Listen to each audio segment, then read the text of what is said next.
but doping with different elements leads to the formation of semiconductors with different modes of conduction. Let's learn how it works. A pure semiconductor like silicon is called an intrinsic semiconductor.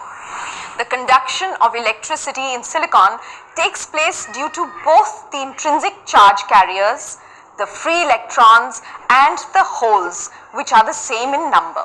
Ne is equal to Nh is equal to Ni. The number of charge carriers in silicon is very small compared to that in a conductor like copper. Therefore, the intrinsic semiconductor has low conductivity. The electrical conductivity of a semiconductor can be increased to a great extent by increasing the number of free electrons or holes in it. This is achieved by a process called doping.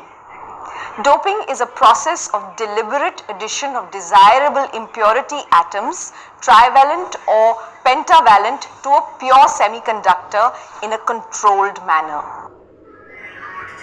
A doped semiconductor is called an extrinsic semiconductor. They are of two types. P-type semiconductor doped with a trivalent impurity. N-type semiconductor doped with a pentavalent impurity. P-type semiconductor. When a pure semiconductor like silicon is doped with a trivalent impurity such as boron, 3 valence electrons of the boron atom form covalent bonds with the electrons of the adjoining silicon atoms. The 4th covalent bond is incomplete due to the deficiency of an electron, which gives rise to a hole in the impurity atom. As each impurity atom added contributes a hole, there is a remarkable increase in the number of holes. The holes created by the trivalent impurity atoms have a tendency to accept electrons. Therefore, the trivalent impurity atoms are called the acceptors, and the energy level of these holes is known as the acceptor level. Further, the valence electron of the neighboring silicon atom requires a little extra energy to fill this hole in the impurity atom.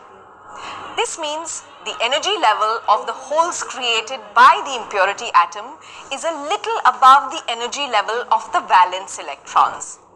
The energy difference between the acceptor level and the highest energy level of the valence band varies from 0.01 to 0.05 electron volts. This is much smaller as compared to the forbidden energy gap of 1.17 electron volts. At room temperature, the valence electrons having thermal energy are easily transferred to the acceptor level and leave behind a large number of holes in the valence band. Any electron breaking free from the neighboring bond gets trapped in a hole. The hole effectively moves to the site of the electron. As this process continues, the holes move in the valence band in a direction opposite to the movement of the electrons.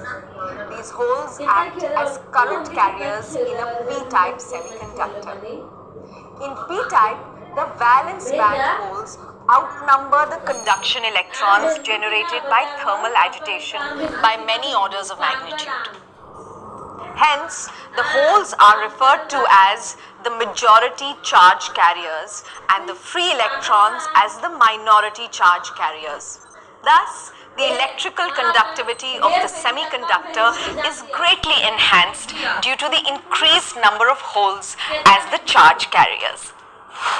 To summarize, the p-type and n-type semiconductors